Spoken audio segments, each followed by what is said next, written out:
الحمد لله نحمده ونستعينه ونستغفره ونؤمن به ونتوكل عليه ونعوذ بالله من شرور أنفسنا ومن سيئات أعمالنا من يهده الله فلا مضل له ومن يضلله فلا هادي له ونشهد أن لا إله إلا الله وحده لا شريك له ونشهد أن سيدنا ومولانا محمدا عبده ورسوله أما بعد أعوذ بالله من الشيطان الرجيم بسم الله الرحمن الرحيم اقرأ باسم ربك الذي خلق خلق الإنسان من علق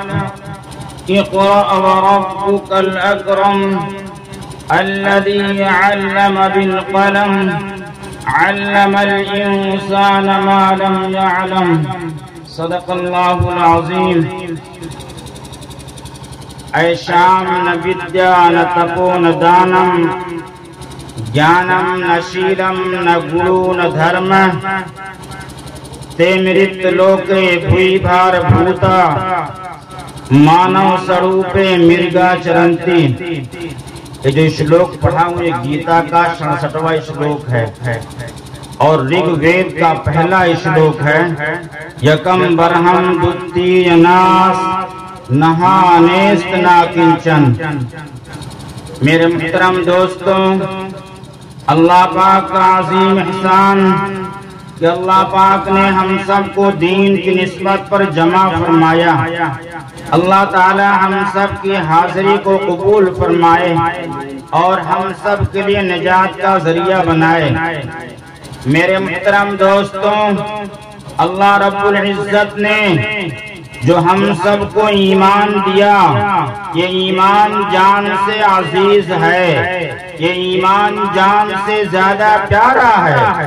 جتنی ضرورت ہم کو جان بچانے کی ہے اس سے کہیں زیادہ ضرورت ہمیں ایمان بچانے کی ہے. یعنی ہم سب کا ایمان پہ ہونا یہ فرض ہے، 24 گھنٹہ فرض ہے کہ ہمارا ایمان ہو موجود. یعنی ہمارا توحید، ہمارا عقیدہ بہت مضبوط ہونا چاہیے. جو ہوگا اللہ سے ہوگا، کسی کے کرنے دھرنے سے کچھ نہیں ہونے جانے والا ہے، بلکہ اللہ پہ ایمان ہونا چاہیے، ایک اللہ پہ بھروسہ ہونا چاہیے، ایک اللہ پہ اعتماد ہونا چاہیے. جب اللہ تعالیٰ نے دنیا کے اندر نبی پاک صلی اللہ علیہ وسلم کو آج سے تقریباً 1450 سال پیدا فرمایا، اس وقت دنیا کا ماحول کیا تھا، دنیا کا معاشرہ کیا تھا؟ اس وقت دنیا کا ماحول، دنیا کا معاشرہ بہت بگڑا ہوا تھا. دنیا کے اندر ہر برائی پرورش پا رہی تھی، ہر برائی جنم لے رہی تھی. شراب پینا عام تھا، زنا کرنا عام تھا، عزتیں لوٹنا، زمین کا ہڑپنا، ہر برائی دنیا کے اندر موجود تھی.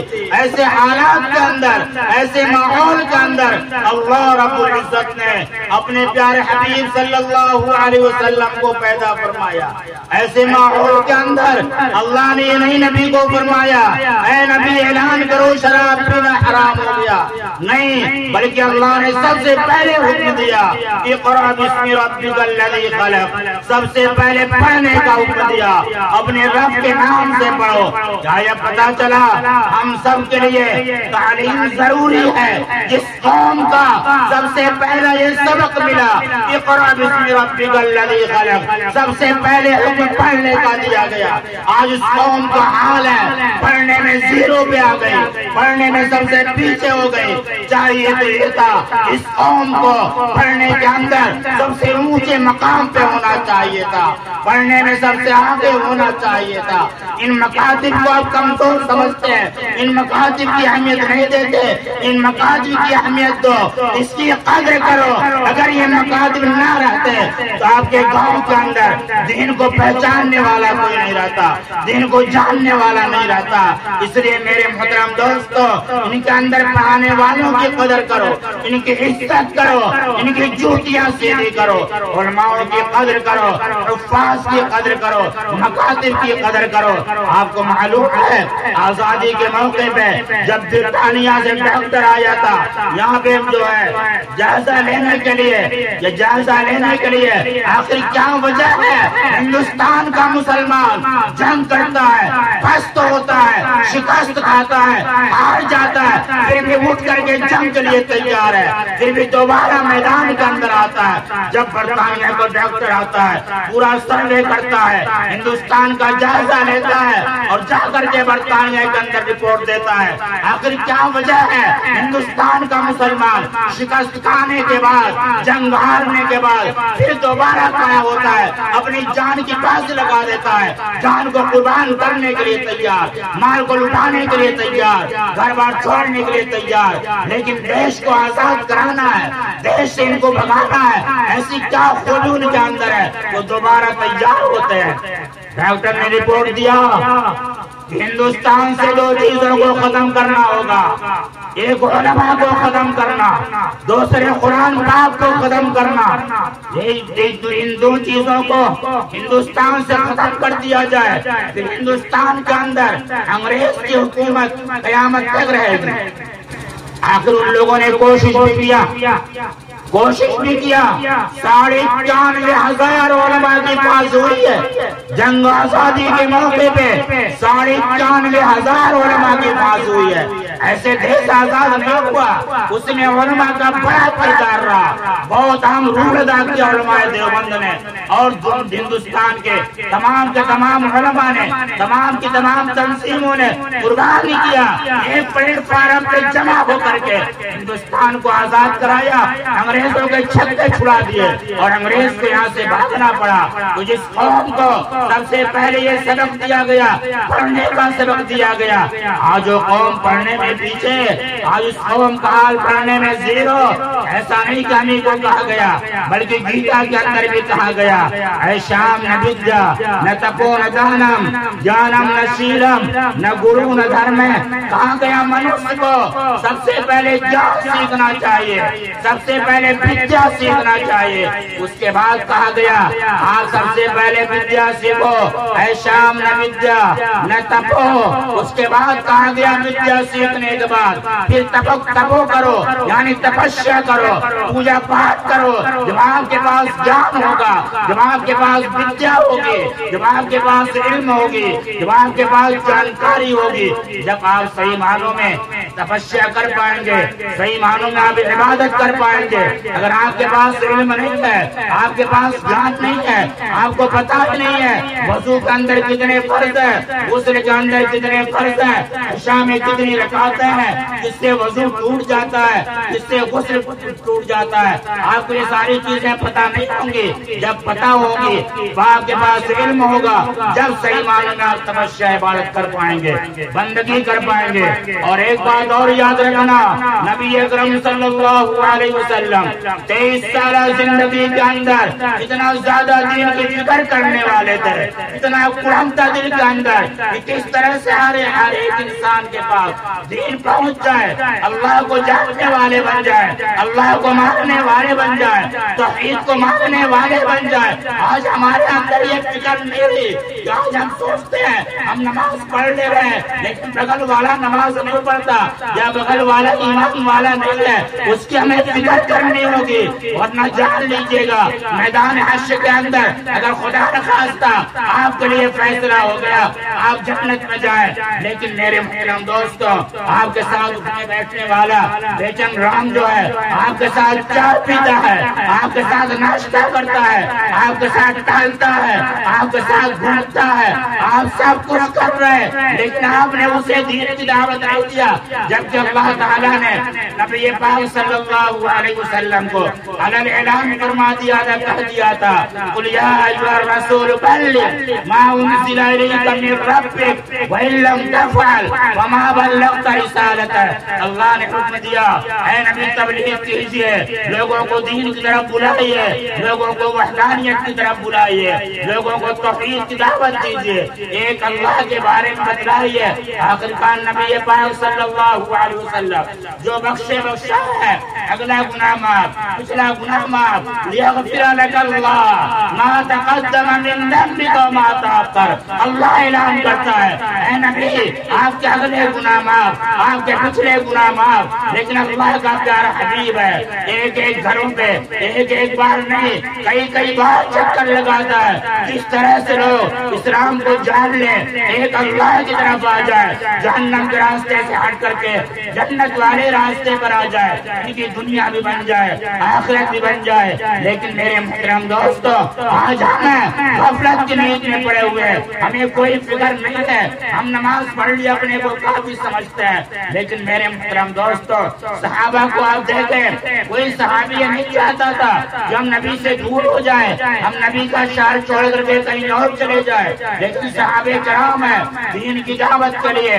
دین کی اشاعت کے لیے، دین کی پرچار کے لیے، توحید کو عام کرنے کے لیے، اللہ کو دعوت، اللہ کو لوگ پہچان جائیں بتانے کے لیے صحابہ کرام پھیل کے دنیا کے اندر اور توحید کی دعوت دیا، ایک اللہ ہونے کی دعوت دیا۔ پریشانیاں آئیں گی، جھیلنا پڑے گا، مصیبت ایسا نہیں پڑیں گے، لیکن میرے محترم دوستو پریشانی کوئی پریشانی نہیں، بلکہ اصل پریشانی تو مرنے کے بعد ہے۔ اگر مرنے کے بعد ہم پھنس گئے پھر ہمارا انجام بڑا بھیانک اور بہت برا انجام ہوگا میرے محترم دوستو۔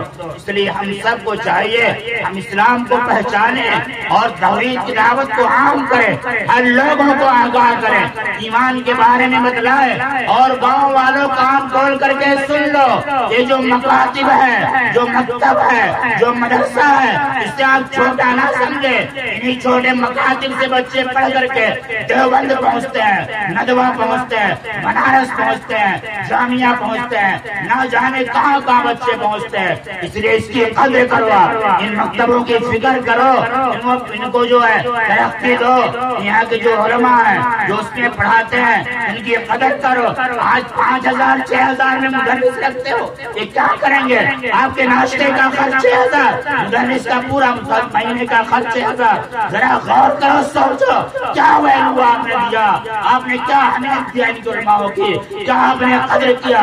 5 6000 8000 9000 روپے رکھ لیا، اپنا 20000 50000 کما رہے، فکر نہیں ہو رہی ہے اگر 50 گھر کا پورا ہے، سال بھر کے اندر ایک گھر سے 3000 روپیہ نکل جائے، سال بھر میں ایک بار دیں 3000 روپیہ دیں، جب بھی اچھی خاصی رقم ہوگی۔ اپنے چھوٹے چھوٹے بچوں پہ جن میں 50 روپیہ خرچ کریں گے مہینے کا 1500 روپیہ ہو جائے گا، اور مدرسے میں دینے کے لیے چھوٹی چھوٹی نوٹ کو پہلے سے رکھا جاتا ہے، مسجد میں دینے کے لیے گھر سے چھٹا لے کر کے جاتے ہیں۔ شرم کرو، شرم کرو، انسان ہو، مسلمان ہو، اللہ کا دیا کھاتے ہو، اللہ کا دیا پہنتے ہو، اللہ کی بنائی زمین پہ چلتے ہو، اللہ کے بنائے آسمان کے نیچے رہتے ہو، سب کچھ اللہ کا استعمال، جس سانس کے اندر ہوا لے رہے ہو اللہ نے چلایا، سب کچھ اللہ نے دیا ہے، اللہ کے نام پہ دینا ہے، نانی مائی یاد آ جاتی ہے۔ اب سے دوستوں سدھر جاؤ، اپنے اندر دین کی فکر کرو، علماء کی قدر کر لو۔ یہ علماء جو بیٹھے ہیں آپ کے سامنے، یہ نائبین انبیاء ہے، وارثین انبیاء ہے۔ حدیث کے اندر آتا ہے جب ایک عالم کسی قبرستان سے گزرتا ہے، قبرستان کے اندر مردوں کو جو عذاب ہوتا ہے اس وقت جب عالم گزرتا ہے، اللہ اتنا رحم کرتا ہے، اتنا رحم کرتا ہے، مردوں کے عذاب میں کمی کر دیتا ہے۔ میرے نبی کا وارث جا رہا ہے، نائبین انبیاء جا رہا ہے، اتنا اللہ کو علماء پہ پیار آتا ہے۔ آپ ان کی تنخواہ 8000 10000 کیا دے رہے ہیں، کیا احسان کر رہے ہیں، کیا آپ تیر مار رہے ہیں؟ ارے ان کی مہربانی ہے، یہ بیٹھ کر کے بیچارے ڈیوٹی دیتے ہیں، آپ کے بچوں کو ایمان سکھاتے ہیں، دین سکھاتے ہیں۔ یاد رکھنا، قسم قسم خدا کی اگر آپ نے مکاتب کی فکر نہیں کیا، ان مدارس کی فکر نہیں کیا، ان چھوٹے چھوٹے بچوں کی فکر نہیں کیا، آج آپ چھوٹے چھوٹے بچوں کو مانٹیسری کے حوالے کرتے ہیں، نرسری کے حوالے کرتے ہیں، ان مکتبوں سے ہٹا کر کے وہ کیا پڑھائے گا؟ وہاں پہ کیا سیکھے گا؟ جس بچے کے ٹیچر کو اتنی تمیز نہیں ہے کھڑے ہو کے پیشاب کرنا یا بیٹھ کے پیشاب کرنا، پشچم طرف پیشاب کرنا یا پورب طرف منہ کر کے پیشاب کرنا، اتنا تک تمیز نہیں ہے، وہ کیا سکھائے گا آپ کے بچے کو؟ کیا تربیت کرے گا؟ اور آپ ہاتھ بلا کے خوش ہے ہمارا بچہ مانٹیسری میں جاتا ہے، انگلش بولتا ہے، اے بی سی بولتا ہے، گھر کے اندر صبح صبح اٹھے گا اے بی سی پڑھے گا، آپ کو کیا سوال ملے گا؟ گھر کے اندر کون رحمت ہے؟ دیو جی آپ کتا بلائے گا، کتا بلائے گا سوال ملے گا، پیاز جی اپنے سور پڑے گا سوال ملے گا۔ اگر مکتب کے اندر پڑھتا آپ کو فکر ہوتی، صبح آپ اٹھاتے بیٹے کو کتاب کھولتا، پارا پڑھتا، نورانی قاعدہ پڑھتا، الحمدللہ رب العالمین کہتا، گھر کے اندر قسم خدا کی اللہ کی رحمتیں اللہ کی رحمتیں نازل ہوتی، جو مر گئے ان کو بھی ثواب پہنچتا۔ اب کیا تماشا کر رہے ہیں بچوں کے ساتھ؟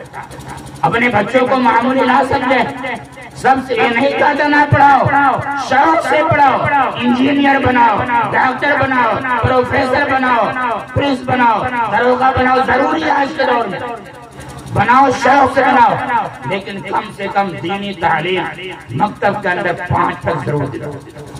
5 تک دینی تعلیم دلانے کے بعد اپنے بچوں کو آپ کہیں بھی لے جاؤ۔ اچھا بس بات زیادہ ٹائم میرا ہو رہا، بس بند کرتا ہوں، 15 منٹ کا میرا ٹائم تھا۔ جو میں نے پڑھا ہے، اے شام نہ ودیا نہ تپو نہ دانم جانم نہ شیلم نہ گرون دھرم، کہا گیا کہ سب سے پہلے منوش کو جان سیکھنا چاہیے۔ کیا سیکھنا چاہیے؟ جان سیکھنا چاہیے، یعنی سب سے پہلے اس کو علم سیکھنا چاہیے۔ اس کے بعد کہا گیا تپو، یعنی اب اس کو تپسیا کرنا چاہیے، پوجا پاٹ کرنا چاہیے۔ جب وہ جان سیکھ لے تب حکم دیا گیا اب تپسیا کرو، پوجا پاٹ کرو۔ اس کے بعد کہا گیا اے شام نہ ودیا نہ تپو نہ دانم، یعنی اب اس کو دان بھی دینا چاہیے۔ کیا کرنا چاہیے؟ دان بھی دینا چاہیے، صدقہ خیرات بھی کرنا چاہیے، اس کو غریبوں کی مدد بھی کرنا ہے، غریبوں کی طرف توجہ بھی دینا ہے، اس کے ساتھ ہمدردی کرنا ہے، یعنی جو اعداد کرنا ہے۔ اس کے بعد کہا گیا اے شام نہ ودیا نہ تپو نہ دانم جانم نہ شیلم نہ گرو نہ دھرم۔ بہت اچھی بات، اتنا پیارا شلوک ہے۔ کہا گیا ان 3 چیزوں کے علاوہ انسان کے اندر، منوش کے اندر دل شباب اس کا سب سے اچھا ہونا چاہیے، یعنی اخلاق عمدہ ہونا چاہیے۔ ایسا نہ ہو کہ ہم سے کسی کو تکلیف پہنچے، ہم سے ہمارا پڑوسی ناراض ہے، ہم سے ہمارے خاندان والے ناراض ہیں، ہم سے ہمارے گاؤں والے ناراض ہیں۔ ہمارا اخلاق خراب ہوگا جب ناراض ہوں گے، ہمارا کردار بگڑا ہوگا جب ناراض ہوں گے۔ کردار اچھا، اخلاق اچھا، شل شباب اچھا، اللہ خوش ہو جائے گا۔ اخلاق کے اندر، اخلاق کے معاملے میں ہمارے نبی کریم صلی اللہ علیہ وسلم کا اخلاق سب سے بلند بالا، سب سے بلند بالا ہے۔ نبی کا اخلاق بڑا اونچا اخلاق تھا۔ ایک واقعہ بتلاؤں، حضرت شمامہ رضی اللہ تعالیٰ عنہ ابھی اسلام نہیں لائے تھے، جنگ کے اندر قید کیے گئے، لا کر کے مسجد کے کمرے کے اندر باندھ دیا گیا ان کو۔ جب نبی شمامہ کو اتنی نبی سے نفرت تھی، اتنی نفرت تھی، شمامہ چہرہ تک نبی کا دیکھنا گوارا نہیں کرتے۔ لیکن جب نبی پاک صلی اللہ علیہ وسلم جاتے تھے نماز پڑھنے، پوچھتے تھے شمامہ کیا حال؟ جب بھی جاتے نماز پڑھنے پوچھتے شمامہ کیا حال؟ آخر کا اس طرح 3 دن گزر گیا، نبی نے فرمایا شمامہ کو چھوڑ دیا، شمامہ کو چھوڑ دیا جائے۔ جو بدے ہوئے تھے کمرے کے اندر چھوڑ دیا گیا۔ شمامہ مسجد سے نکل گئے، کچھ دور گئے، لوٹ کر کے پھر آئے، کچھ دور گئے، لوٹ کر کے پھر آئے اور کہا اللہ کے حبیب، اے اللہ کے پیارے پیغمبر، اے دین کے متوالے، مجھے بھی پڑھا دیجئے اشہد ان لا الہ الا اللہ، یعنی اسلام کے آغوش کے اندر آ گئے، اسلام کو قبول کر لیا، اسلام کو قبول کر لیا۔ نبی کے اخلاق کو دیکھ کر نبی کے اخلاق کو دیکھ کر کے اس شلوک کے اندر سب سے بڑی بات یہ بتلائی گئی کہ انسان کا شیل سبھاؤ بہت اچھا ہونا چاہیے. اور آگے کیا کہا گیا؟ ایشام نہ ودیا نہ تپو نہ دانم جانم نہ شیلم نہ گرو نہ دھرم تے مرت لوکے بھوئی بھار بھوتا مانو سروپے مرگا چرنتے. کہا گیا اگر منوس کے اندر یہ چار خوبیاں نہیں ہیں، منوس کے اندر یہ چار چیزیں نہیں ہیں، تو منوس دھرتی پر، وہ منوس زمین پر مرگا جانور کی طرح بوجھ بنا ہوا. کیا بنا ہوا ہے؟ بوجھ بنا ہوا. آج ہم سمجھتے ہیں نماز، یہ نماز عربی شبد ہے. نہیں دوستو، نماز عربی شبد نہیں ہے، بلکہ نماز سنسکرت شبد ہے. نماز کون سا شبد ہے؟ سنسکرت شبد ہے نماز. ہمارے ہندو بھائی جو پڑھے ہیں تھوڑا سنسکرت جانتے ہوں گے، وہ اس کا ارتھ بھی جانتے ہوں گے، اس کا ارتھ بھی جانتے ہوں گے. نماز ہے، نماز جو ہے نم سے ہے، نماز نم سے ہے. نم کا معنی ہوتا ہے، اس کا جو ہے ارتھ ہوتا ہے، نم کا ارتھ ہوتا ہے شیش کو نوانا، سر کو ٹیکنا، سر کو جھکانا. نماز اور آج کے معنی ایشور اور پرمیشور ہوتا ہے، یعنی ایشور کے سامنے اپنے سر کو ٹیکنا. اور اگر کسی کے پاس گیتا کی کتاب ہو جا کر کے دیکھ لینا، 8 نمبر سے لے کر کے 14 پاٹ تک نماز کا بیان ہے گیتا کے اندر. 8 پاٹ سے 14 پاٹ تک جا کر کے پاٹ کر لینا، پڑھ لینا، دیکھ لینا. نماز کا بیان ہے کیسے ہمیں کھڑے ہونا ہے، کیسے ہاتھ اٹھانا ہے، کیسے جھکنا ہے، کیسے ہاتھ کو باندھنا ہے. یہ ساری کی ساری چیزیں موجود ہیں. اور رگ وید کا پہلا یہ شلوک ہے، یکم برہم دتینا، مالک ایک ہے، مالک ایک ہے. یکم برہم دتینا نہانیست نا کنچن، نہانیست نا کنچن، یعنی مالک ایک ہے اور اس میں ذرہ برابر کسی دوسرے کا انصا ہی نہیں ہے. جب مالک ایک ہے، ایک ہی مالک کی پوجا پاٹ ہونا چاہیے. مثال سے آپ یوں سمجھیں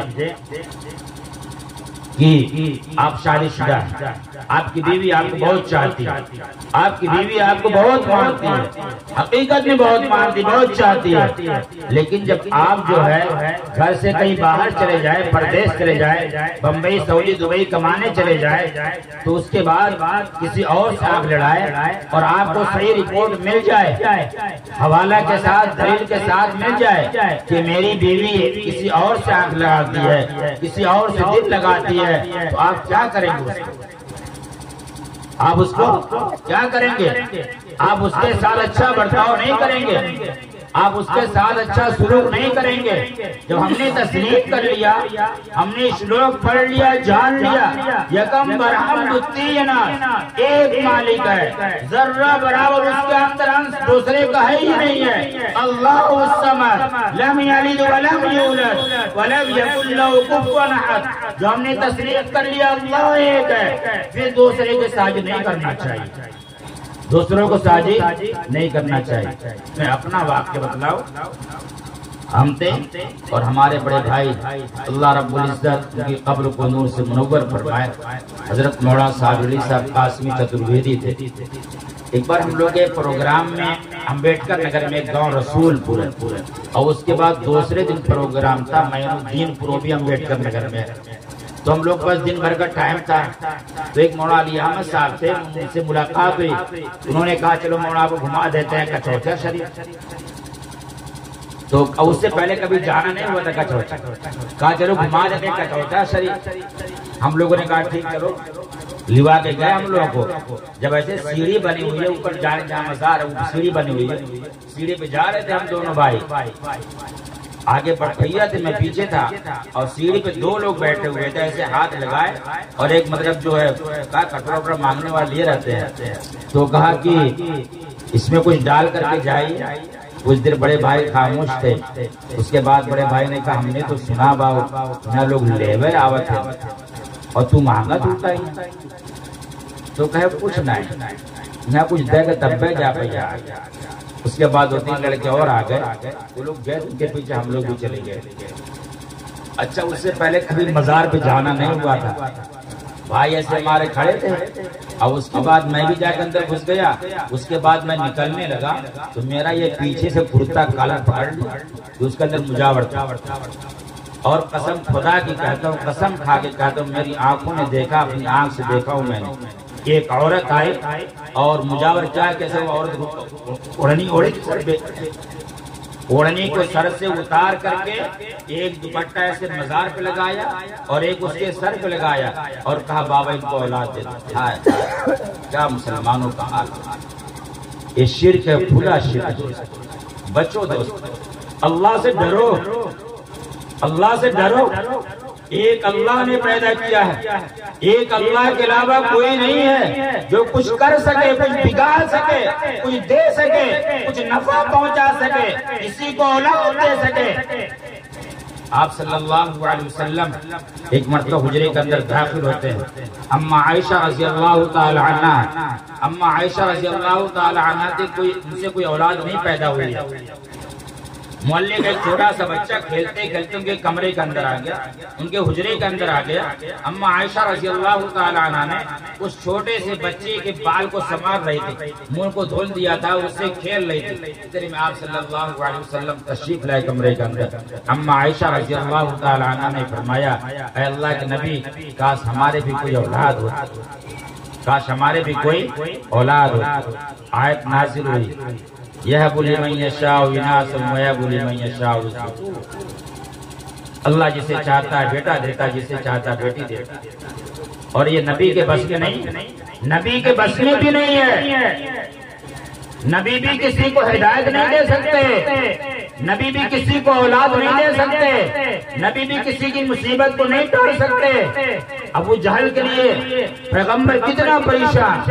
پیغمبر دعائیں کر رہے ہیں اللہ سے دروازے پہ جا کر کے کہہ رہے ہیں لیکن نہیں اسلام قبول کیا.